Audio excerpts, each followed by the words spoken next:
Yosada dan rekan saya, Hanania Nur Ofokrodoin, yang akan membawakan informasi teraktual 3 November 2025. Bocornya soal tes kemampuan akademik atau TKA di media sosial menimbulkan kehebohan di kalangan siswa dan guru. Persatuan Guru Republik Indonesia atau PGRI menilai hal ini sebagai tanda lemahnya pengawasan di sekolah. Sekretaris Jenderal PGRI, Dudung Abdul, menyebut pengawasan terhadap penggunaan teknologi harus diperketat.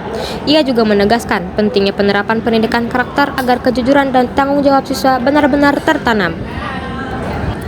Sementara itu, pihak Kementerian Pendidikan Dasar dan Menengah memastikan sistem ujian sebenarnya sudah aman karena soal disiapkan langsung oleh pusat.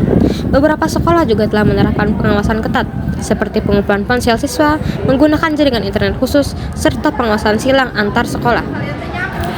Menanggapi kasus ini, Kemendikbudrismen mengambil 4 langkah tindak lanjut, yaitu memverifikasi laporan, mengumpulkan bukti digital, memberikan saksi sesuai aturan, dan meningkatkan pengawasan ujian berikutnya.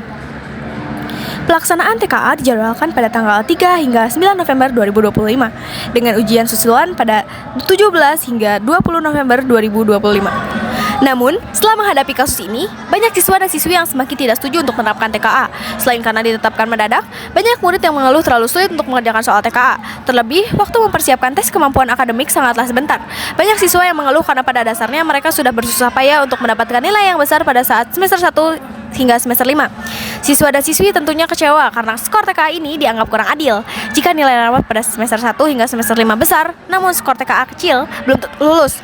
Namun sebaliknya, jika skor TKA yang lebih besar ketimbang jumlah nilai dari semester 1 tadi, kemungkinan saja bisa lulus.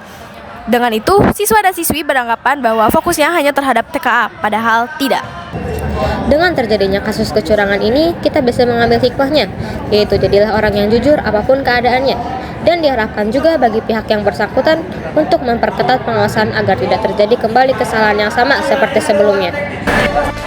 Demikian yang saya laporkan saat ini. Saya, Kanisa Rama Putri Yosada, dan rekan saya, Hanania Nur Ofokrodoin, pamit undur diri. Selamat beraktivitas kembali.